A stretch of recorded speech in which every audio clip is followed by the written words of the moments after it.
This channel does not promote any violent, harmful, or illegal activities. All content provided by this channel is meant for an education purpose only. গতকাল সরবরিয়াতে কি হয়েছিল আপনারা সবাই জানেন। শেখ শাহজাহান তার অনুগামীরা কিভাবে আক্রমণ করেছিল কেন্দ্রীয় বাহিনীর জওয়ান এবং পাশাপাশি ইডির আধিকারিকদের উপর। কিন্তু ওই হামলার পর থেকে 24 ঘন্টা পার হতে চলেছে, এখনো পর্যন্ত শেখ শাহজাহানের কোথাও কোনো ট্রেস পাওয়া যাচ্ছে না। কোথায় গিয়েছেন সন্দেশখালীর দাপুটে তৃণমূল নেতা? শাহজাহানের সাম্রাজ্য আমরা আপনাদের সামনে তুলে ধরেছিলাম, সৌরভ আমাদের সহকর্মী তুলে ধরেছিল। সৌরভের কাছেই যাই। সৌরভ, শাহজাহানের সাম্রাজ্য তো আমরা দেখেছি, সে ছবি বলে দিচ্ছে কি পরিস্থিতি সেখানে, কিন্তু 24টা ঘন্টা হয়ে গিয়েছে, ওরকম একটা আক্রমণ শানিয়েছেন তার অনুগামীরা, তারই উস্কানিতে এমনটা ইডি বলছে। শাহজাহান কোথায়, তার কেন কোনো ট্রেস পাওয়া যাচ্ছে না? কোয়েল, দেখো, আমরা সকাল থেকে কিন্তু শনিবার সকাল থেকে সরবেরিয়ায় রয়েছি। আমরা একাধিক জায়গায় শেখ শাহজাহানের খোঁজে আমরা গিয়েছি। ধামাখালীতে গিয়েছি, আমরা আকঞ্জিপাড়া মোড় তার যেখানে বাড়ি সেখানে গিয়েছি। কোথাও কিন্তু শেখ শাহজাহানের কোনো রকম কোনো চিহ্ন পাওয়া যাচ্ছে না। শুধু তাই নয়, এই মুহূর্তে অভিজিৎ, আমার ক্যামেরা পার্সন অভিজিৎ দাসের ক্যামেরায় যে বাড়িগুলি রয়েছে, এই সবকটি বাড়ি কিন্তু শাহজাহান এবং তার পরিবারের। প্রথম বাড়িটি তার ভাইয়ের, বড় ভাইয়ের, যিনি পেশায় চিকিৎসক, তারপরের বাড়িটি আরও এক ভাইয়ের, পিছনের হলুদ বাড়িটি শাহজাহান শেখের নিজের বাড়ি, তার পিছনে যে দুটি বাড়িটি তার সেটি একটি ভাইয়ের এবং মায়ের বাড়ি। একটা জায়গাতে এই মাথা থেকে ও মাথা সব কটা বাড়ি কিন্তু শেখ শাহজাহানের পরিবারের লোকেদের বাড়ি এবং শেখ শাহজাহানের নিজের বাড়ি। সেই সমস্ত প্রাসাদক্রম বিলাসবহুল বাড়ির পাশাপাশি আমরা একটা হোটেলে গিয়েছিলাম ধামাখালীতে। সেখানে গিয়ে দেখলাম সেটা হোটেল কাম হচ্ছে দলীয় কার্যালয়। সেখানে প্রায় শেখ শাহজাহান থাকতেন, শুক্রবারও দীর্ঘক্ষণ ওখানে ছিলেন। আমরা সেখানে তেমনটাই খবর পাচ্ছি স্থানীয় সূত্রে, কিন্তু সেখানেও কিন্তু কার্যত হোটেলই পরিত্যক্ত হয়ে গেছে, কেউ নেই ওই হোটেলে। যদি এখন সুন্দরবন ঘুরতে এসে কোনো পর্যটক মনে করেন যে সেই হোটেলে থাকবেন, তাহলে কিন্তু থাকার কোনো সুযোগ নেই, কারণ হোটেলে কেউ নেই। তুমি ভাবতে পারো একটা বাড়িতে বাড়ির লোকজন কেউ নেই, বোঝা যায়, কিন্তু একটা হোটেল পর্যন্ত তালা বন্ধ করে চলে গিয়েছে। আর সেখানে কিন্তু এখানকার যে বাড়িগুলো যেগুলো, সেগুলো দেখা যাচ্ছে আলো জ্বলছে, বাতি জ্বলছে, ঘরগুলো গোছালো অবস্থায় নেই। আর এই পরিস্থিতিতে শেখ শাহজাহান কোথায় গেছেন? আর তার যারা অনুগামী রয়েছেন তারা কিন্তু বলছেন যে শেখ শাহজাহান হচ্ছেন, তারা দাবি করছেন শেখ শাহজাহান সুন্দরবনের বাঘ এবং তিনি লুকিয়ে থাকার পাত্র নন। তিনি ব্যস্ত মানুষ, যথা সময়ে তিনি তার কাজ সামলে প্রকাশ্যে আসবেন, এখনই আসবেন না। এবং তারা পুরো ঘটনার দায় কিন্তু, যারা অনুগামীরা রয়েছে তারা সেই পুরো ঘটনার দায় তারা চাপাচ্ছেন হচ্ছে বিজেপির ওপরে। তারা মনে করছেন এটা বিজেপির রাজনৈতিক ষড়যন্ত্র, যে ষড়যন্ত্রে অঙ্গুলি হেলনে ইডি কাজ করেছে। এইটা দাবি পাল্টা দাবি রয়েছে, কিন্তু তার মধ্যেও যেভাবে ইডি আধিকারিকেরা রক্তাক্ত হয়েছেন, সিআরপিএফের গাড়ি ভাঙচুর হয়েছে, ইডি আধিকারিকের গাড়ি ভাঙচুর হয়েছে, সংবাদ মাধ্যমের কর্মীরা আক্রান্ত হয়েছেন, সেই বিষয়টা নিয়ে তারা কি বলবেন? তারা বলছেন দলীয় লাইনে স্বতঃস্ফূর্ত প্রতিবাদ। তারা কিন্তু সৌরভ, তুমি যে সাম্রাজ্যর কথা বলছিলে, তুমি যে সাম্রাজ্যের ছবিটা তোমার কথাই তুলে ধরছিলে, তার বাস্তব চিত্রটা তো আমাদের কাছে রয়েছে। তুমিই তো সেই ছবি তুলে ধরেছিলে। আমি নিশ্চিত টিভি9 বাংলার দর্শকরাও তোমার কথা শোনার পর দেখতে চাইছে তার সেই সাম্রাজ্য। দেখাই সৌরভ দত্তর প্রতিবেদন। শুক্রবার সকালে সরবেরিয়ার আকঞ্জিপাড়া মোড় শেখ শাহজাহানের বাড়ি, এই এলাকাতেই ইডি আধিকারিক সিআরপিএফ জওয়ানরা রেশন দুর্নীতিকাণ্ডের তদন্তে হানা দিয়েছিলেন শেখ শাহজাহানের খোঁজ। এখানে পরপর 3টি বাড়ি রয়েছে। প্রথম বাড়িটি শেখ শাহজাহান, আরেক ভাই, তারপর শেখ শাহজাহানের বাড়ি। এটি হচ্ছে 1 নম্বর বাড়ি, যে বাড়ির ভেতরে এই মুহূর্তে প্রথমে যেটা অভিজিৎকে দেখাতে বলবো, যে এখানকার যে লাইট, গলির যে লাইট, সেই লাইট কিন্তু জ্বলছে, অর্থাৎ সেই লাইট নেভানোর সুযোগ পর্যন্ত নেই। বাড়ির মধ্যে কিনা কেউ নেই এবং এই মুহূর্তে তার বাড়ির সামনে যে তালা, যে কোলাপসিবল গেট, সেই কোলাপসিবল গেট এখানে তালা রয়েছে। বাড়ির মধ্যে কেউ আছে কিনা আমরা জানার চেষ্টা করব।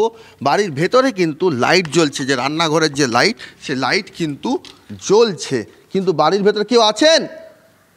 কেউ আছেন? বাড়িতে কেউ আছেন? রান্নাঘর থেকে কেউ সাড়া দিচ্ছেন না। এই বাড়ির, এই যে ভাইয়ের শাহজাহান শেখ শাহজাহানের যে ভাইয়ের বাড়ির আরেকটি দরজা রয়েছে, এটা মূল দরজা, সেখানেও তালা ঝোলানো রয়েছে, চটি পড়ে রয়েছে, বাড়ির বাইরের চটি পড়ে রয়েছে, তালা ঝুলছে।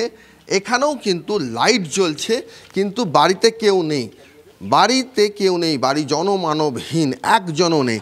এবং বাড়িতে শুধু লাইট জ্বলছে না, বিছানার ওপরে একটি শিশুর খাতা, পড়াশোনার খাতা, লেখাপড়ার যে খাতা, পেন্সিল, সেইগুলোও পর্যন্ত গোছানো হয়নি, ওই অবস্থাতেই ফেলে আর সেটি চলে গিয়েছে। ওর বাড়ি তো হলুদটা, বাড়িটা কার? প্রথমটা ওর ছোট ভাইয়ের। ছোট ভাইয়ের। পরের নীল বাড়িটা বড় ভাই। তারপরের বাড়িটা ওর। পাশেরটি যেটা বাড়ি সেটি ওর মধ্যেও কিন্তু শুধু প্রাসাদপ্রম নয়, একই সঙ্গে কারুকার্য করা, টাইলস বসানো, মার্বেলের পাথরের কাজ করা, একদম নিখুঁত নকশা করা, দামি বাড়ি, বিলাসবহুল বাড়ি। এবং সেই বাড়ি এটি কিন্তু শেখ শাহজাহানের আরেক ভাইয়ের বাড়ি বলে আমরা জানতে পারছি। এবং ব্যালকনিতে গ্লাস ডোর রয়েছে, যে জানলার কাজ সে সমস্ত লাগানো রয়েছে। এখানেও কিন্তু যে গলির যে লাইট, সে গলির লাইট কিন্তু জ্বলছে, গলির লাইট জ্বলছে। লাইট জ্বলার পাশাপাশি এখানেও বাড়ির লোকেদের যে চটি সে সমস্ত পড়ে যাচ্ছে, জুতো পর্যন্ত কেউ ঘরের ভেতরে ঢোকাননি, সেইগুলো বাইরে যে অবস্থায় ছিল সেই অবস্থায় রয়েছে। একটি মোটা তালা রয়েছে এখানে, সেই তালা এখানে লাগানো রয়েছে, মোটা তালাটি এখানে লাগানো রয়েছে, তার দিয়ে বাঁধা রয়েছে এই কোলাপসিবল গেটটি। এবং এখানেও কেউ আছেন, কেউ আছেন, কেউ আছেন, কেউ আছেন, কোনো সারা শব্দ নেই। প্রথম বাড়িটা আমাদের ডাক্তার ওনার বাড়ি, মানে ভাই, ওনারই ভাই। হ্যাঁ হ্যাঁ। পরেরটা আমাদের ওটা আলমগীর বাড়ি, রাস্তাঘাটের কন্ট্রাক্টরি কাজ করেন, ঠিকাদারের কাজ করেন। হ্যাঁ। তারপরের হলুদ বাড়িটা ওটা হচ্ছে ওই শাহজাহানের বাড়ি। তার পিছনের একটা একতলা বাড়ি, ওটা হচ্ছে ওই ওনার মায়ের বাড়ি। এটাই শেখ শাহজাহানের মূল বাড়ি। এবং এখানেও কিন্তু তালা ঝোলানো, ভেতরেও কিন্তু এখানেও কিন্তু আলো জ্বলছে, সেই দেখা যাচ্ছে ভেতরে ঘরের আলো পর্যন্ত নেভানো হয়নি, সেই আলো পর্যন্ত নেভানো হয়নি। এবং এই বাড়ির যে এই দিকের যে দরজা রয়েছে, সেই দরজাতেও কেউ আছেন কিনা আমরা জিজ্ঞেস করব। কেউ আছেন, কেউ আছেন, কেউ আছেন? কোনো সারা শব্দ নেই। এইটিও কিন্তু বিলাসবহুল বাড়ি, মোবাইলের টাইলস বসানো, দরজাতে নকশা করা, দামি কাঠের দরজা, সব মিলিয়ে প্রচুর খরচ করে কিন্তু এই বাড়িগুলি বানানো হয়েছে, তা কিন্তু একেবারেই স্পষ্ট। শুধু এই 3টি বাড়ি নয়, আরও 2টো বাড়ি রয়েছে, সেই 2টি বাড়িও কিন্তু জনমানবহীন, তারাও কিন্তু নেই। অর্থাৎ কোনো রকম কোনো প্রস্তুতি ছাড়া যে অবস্থায় ছিলেন চলে গিয়েছেন। আর এখান থেকে বোঝা যাচ্ছে যে তাদের কাছে কেউ বার্তা পৌঁছে দিয়েছে যে যত দ্রুত সম্ভব এলাকা ছাড়ো, কোনোভাবেই যেন কেউ এখানে না থাকে। তাহলে তারা এখন গেলেন কোথায়, কোথায় তারা গা ঢাকা দিয়ে রয়েছেন? তাদের চিহ্নিত করতে, তাদের খুঁজে বার করতে রাজ্য পুলিশ প্রশাসনেরই বা কী ভূমিকা? কারণ এখনও পর্যন্ত এই ঘটনায় কেউ গ্রেফতার হয়েছে এমন তথ্য রাজ্য পুলিশ দিতে পারেনি। সব মিলিয়ে সর্বরিয়ার এই ঘটনায় শেখ শাহজাহান যে আরও বেশি করে বিপদে পড়লেন তার বলার অপেক্ষা রাখে না। ক্যামেরায় অভিজিৎ দাসের সঙ্গে সৌরভ দত্ত, TV9 বাংলা, সর্বেরিয়া। আর এদিকে ধামাখালীতে সুবিশাল হোটেলে তৃণমূলের পার্টি অফিস, হোটেলকে পার্টি অফিস হিসেবে ব্যবহার করত শেখ শাহজাহান। শাহজাহান পালাতেই হোটেলেও তালা পড়ে গেছে। সকাল থেকে একেবারে শুনশান হোটেল, পর্যটকদের জন্য গেটও বন্ধ। এখানে তো নিয়মিত শাহজাহান হাসতো, এমনকি শুক্রবার দীর্ঘক্ষণ সেখানেই তৃণমূলের এই পলাতক দাপুটের নেতা ছিল, এমনটা স্থানীয়রাই দাবি করছেন।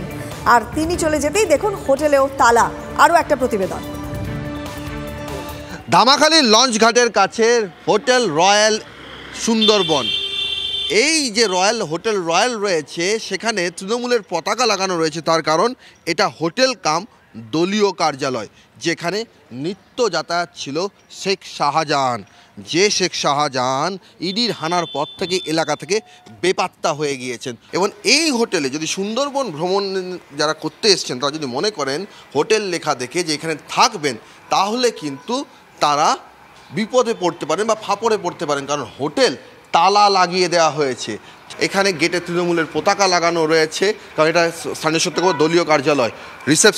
রিসেপশন ফাঁকা, পরিত্যক্ত একটা হোটেলের অবস্থা রয়েছে রিসেপশন, সেখানে কেউ নেই, ফাঁকা। এই গাড়ির রয়েছে আরও একটি গাড়ি রয়েছে, গাড়ির সামনে কিন্তু এখানে ব্যাচ রয়েছে, দলীয় ব্যাচ রয়েছে। উত্তর 24 পরগনা জেলা তৃণমূল কংগ্রেস কোর কমিটির একটি ব্যাচ। হোটেলে কেউ নেই, হোটেল কার্যত জনশূন্য। সব মিলিয়ে এই ধরনের পরিস্থিতি দেখা যায় না। দলীয় তো বিভিন্ন জায়গায় পতাকা দেওয়া আছে, ধামাখালীর ওখানে হয়তো দেওয়া হয়েছে। রিসেপশনের গেটের সামনে পতাকা, ওটা কি দলীয় কার্যালয় হিসেবে ব্যবহার করা হয়?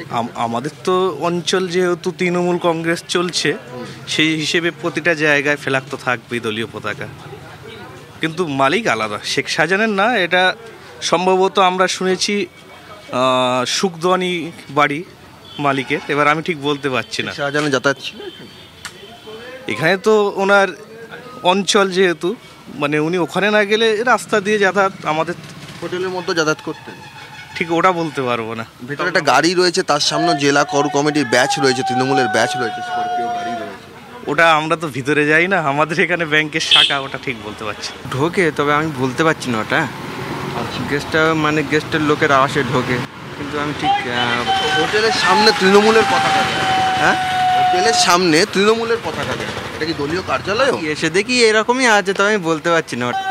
এই দেখো, আমরা এখানকার তো স্থানীয় না, আমরা এখানে এমনি আসলাম ঘুরতে, গাছ টাছ নিতে।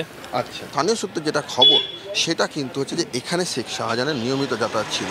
সর্বোপরি শুক্রবারের ঘটনার পর থেকে একটা গোটা হোটেল যেভাবে শুনশান হয়ে গিয়েছে, সেটাই কিন্তু সবচেয়ে বড় তাৎপর্যপূর্ণ এবং অনেক প্রশ্নেরই জবাব দিয়ে দেয়।